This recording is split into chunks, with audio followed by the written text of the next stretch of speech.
বুঝলাম না, ওরা কি সিঁড়ি বাওয়া লইছেন? দেখে তো এমন মনে হইতেছে যে সিঁড়ি ভাইয়া ওই আইছে চারতলা ভাইয়া। হ্যালো গাইজ, আসসালামু আলাইকুম ওয়া রাহমাতুল্লাহি ওয়া বারাকাতুহু। আমার জামাই হঠাৎ করে আইনা আমার দেখাইছে, আমি ভয়ে শেষ ঠাস করে আইনা আমার মুখের সামনে দিছে। নারে অনেক ক্লান্ত, ও কি খায় নাই কিছু?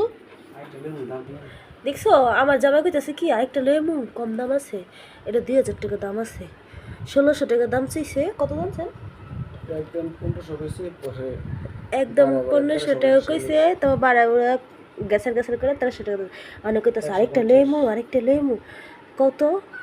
ফ্রিজে দেশি মুরগি, ফার্ম মুরগি, কক মুরগি, গরুর মাংস, রুই মাছ, কাতলা মাছ, আরেকটা কিতে মাছ, নলা মাছ, পাঙ্গাস মাছ, তারপরে আরেকটা ছোটো ছোটো সিলভার কাপ, এই সব আছে। আবার 6 তারিখে বিয়ে খেতে যাবো, 4 তারিখ, 5 তারিখ, 6 তারিখ, 7 তারিখ পর্যন্ত বিয়ে খাম।